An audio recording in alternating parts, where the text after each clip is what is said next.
আবার দেখাবো। ওকে, স্লাইডারের ভিডিওটা আবার কেটে দিচ্ছি। ডিলিট করে দিলাম, মনে করেন ডিলিট করে দিলাম। এখন আমাকে কি নিতে হবে, এখানে একটা কি নিতে হবে, এটাও ডিলিট করে দিলাম। কপালস, আমাকে একটা কন্টেনার নিতে হবে। কন্টেনারটা নিয়ে এখানে ছেড়ে দিলাম। এই কন্টেনারের নাম কি দিব? Hero section. এটা যে কোনো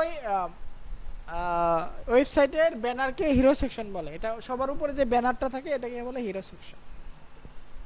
এখানে আপনি স্লাইডারও রাখতে পারেন, ব্যানারও রাখতে পারেন, একটা স্ট্যাটিক ইমেজও রাখতে পারেন। এই কারণে এটাকে হিরো সেকশন বললাম আমি।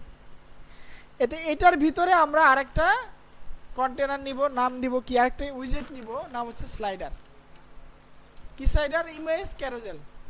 ইমেজ ক্যারোজেল নিয়ে এখানে ছেড়ে দিব, তাহলে এখানে চলে আসবে। তারপর আমাকে এখান থেকে ইমেজ সিলেক্ট করতে হবে, আপলোড করতে হবে।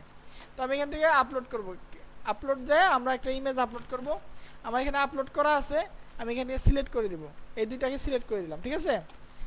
ক্রিয়েট এ নিউ গ্যালারি দিলাম, তাহলে ইনসার্ট গ্যালারি দিলে আমার দুইটা ইমেজ গ্যালারি অ্যাড হয়ে গেল। এখন এই ইমেজের সাইজ কি হবে? ফুল হবে। ওকে, আর ইমেজের কি হবে? Slide to show. আমরা একটা ইমেজ করে দেখাবো, দুইটা দেখাবো না। আরেকটা আমরা কি চাচ্ছি যে এখানে নিচে ডট এবং অ্যারো এগুলো রাখবো না, তাহলে এখানে নান করে দেব, শেষ। আর ফুল উইথ করে দেব। আরেকটা হচ্ছে আমাদের হিরো সেকশনটা ফুল উইথ করে দিতে হবে। ফুল উইথ করে দিলে আমাদের ইমেজটা ফুল উইথ হয়ে যাবে। একবারে সিম্পল, পারবেন না?